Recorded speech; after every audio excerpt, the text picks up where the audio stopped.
how do you set your week up? Are you sitting down with pen and paper? How are you planning out your time for the week to be the most productive and to set you up for success? This has been a dance over the last 12 years of doing business. This is constant editing and refining. And what I've realized in my life is as I evolve and evolve the brand, I have to be constantly editing and refining.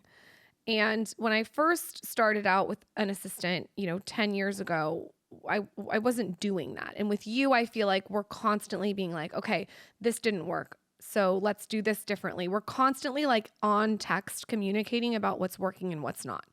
I'll give you like an example. Like we discovered that it was really important for me to put driving time in my calendar because if I don't see that driving time, it's like, it's one, I won't stick to it. And two, I won't be able to see what time I really have to leave. So that was like an edit and refine. Yes. So what I like to do with my calendar, and you can also speak on this too, is I look at my calendar on Sunday night and I look at it for the up and coming week. And I do this every single Sunday. You could do it on Saturday too.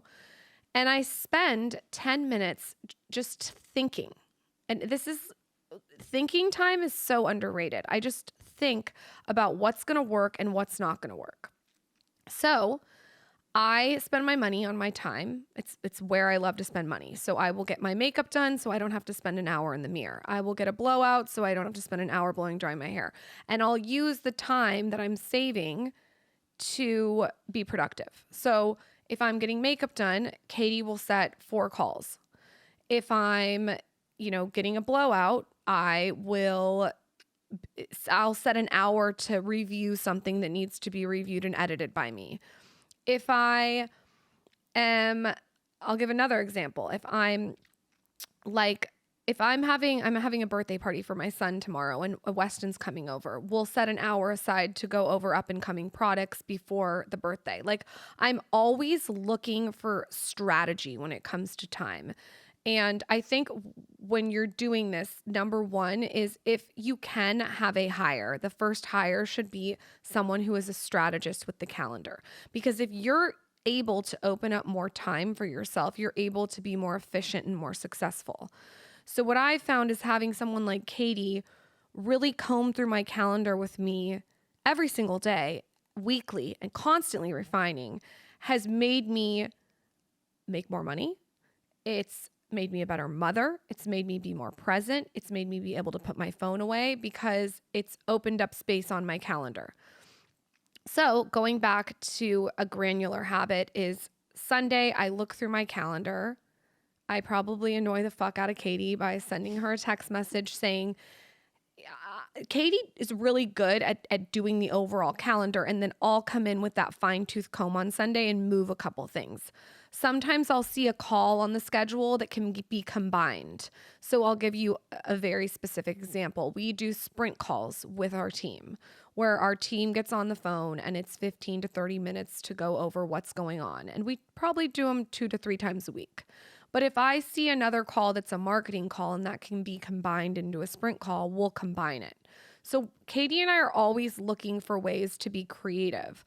Another example is if I see, 3 podcasts on the schedule and there's 2 on one day and a third on another, I'll ask if we can move the podcast. I'll always try to be thinking about how to optimize my time. If I don't have certain things in my calendar, I will not be as effective. Right. So I know if I can get a meditation in or a cold plunge or, if I have like a chunk of family time in the morning, I know I'm going to be more effective. And I think over communicating with someone who is helping you with your calendar.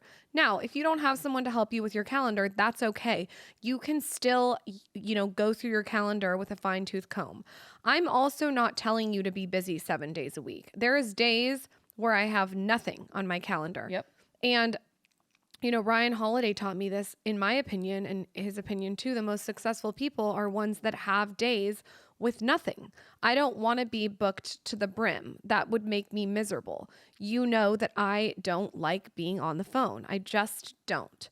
So what I typically do is I'll schedule all my calls on Wednesdays and Fridays. So I'm not on the phone all week. And sometimes that means that I have 25 calls like I did yesterday. Yep. But I do so much business in those 25 calls. And that's the day that like drink an extra cup of coffee and hold on tight because now I get my son's birthday tomorrow With free. nothing. Right. So for me, it's like, let's push it when we need to push it and go on the gas, but then let's break when I need to break. I'm a very much work hard, also rest hard type of person. Like I need space and clarity to create. Yes. And that's what we've learned too, is like even having creative time on the calendar. I am not one of those people that wants to work 9 to 5. I'll work like I did yesterday, like a workhorse, and today like a workhorse. And then tomorrow I have some free time. And then maybe on Saturday I'll have like 2 hours of creative. And then Monday it's hard again. I think this whole ideology that you have to work 9 to 5 and hustle so hard is sometimes just not effective. So you know you best. And I think taking Sunday and taking literally 10 minutes to align with your significant other or just align with yourself on what you're doing is purposeful and it's smart. And so just to go back to the calendar of how detailed we are, I mean, I schedule on Sunday my workouts. So I'll have my workouts in yellow on the calendar. I'll have when I hopefully want to meditate. We don't get it all the time, but I try to get it. We have if I'm going to use the cold plunge in there. We have if I'm doing like a facial treatment, like a facial or a stretching appointment, like that is on the calendar. So I feel like with that, I have my non-negotiables sort of set in the calendar, and then I can build around that of what my business schedule is like. I'm a fan of the foundation being my health, wellness, and time with my family, and then building the work around that. That has made me a very happy person. You have to tune in to whatever is best for you. I don't know each and every one of you personally, and everyone's different. You might say, I'm in my fucking hustle phase, which I get it. I was in that too. I still am in it in a different way, but like I was working in my business, not on it. And I think if you're in your working in your business phase and your hustle phase, then you need to lean into that. And maybe that's the foundation of your calendar. So the habit takeaway here to me is make it a habit on Sundays to take 10 minutes of your time to really think on your calendar and look what makes sense and what doesn't.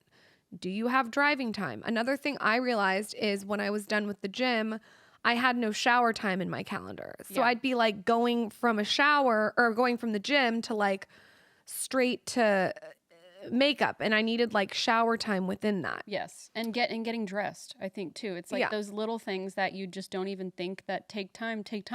Right. And we need to account for that. Yes. Put in little things in your calendar. You are not going to hit it all the time, but you will hit it 80% of the time. And I also want to like be clear that I have time in my calendar to read. I have time in my calendar for downtime. I have family time. My family was in town for 3 days and I was off my phone. I am not a person that wants to be on my phone while I'm present with my family. So when people tell me they don't have time, what I say to that is, no, you're not making the time to evaluate your time. If you make the time to evaluate your time, you'll have more time. 100%. And it really is that simple because listen, I get it. I'm running a team of like 20 people. I've got a husband who isn't easy. He loves to talk. I am a huge proponent of working out every day. I want to be healthy. I want to have my mornings. I want to have self-care. I have 2 kids, and I'm also running my social media accounts. And you know, that's not a huge chunk of my day, but I'm running that. And I have interviews and calls and all different directions that I'm being pulled in. So I get not having time, but I notice that I have more time when I evaluate it. And sometimes that means turning one day into 3. Ed Milet taught me this, like looking at your day in 3 chunks. That's such a good tip. We kind of did that today. Like I was able to work out today. I was able to get my makeup done. I was able to have a call. I was able to do an interview. Now we're at the studio recording, and then I'm going to go home and film an Amazon Live. And that's sort of like shoving 3 days into one. So I have tomorrow free for Towns' birthday. Right. And just to like go off of that, the reason why I set this day up the way I did is because you have makeup and you're doing things live stream on video. So yes, it's, we're stacking the day because the fact that it's a day that you'll be on camera, and it makes sense. I think that's a really, really good point, what you just said. So here's how I would apply that to anyone. I personally don't like to put on makeup every day. Like, I just think it's bad for my skin. It's like, it's annoying. I just don't want to do that.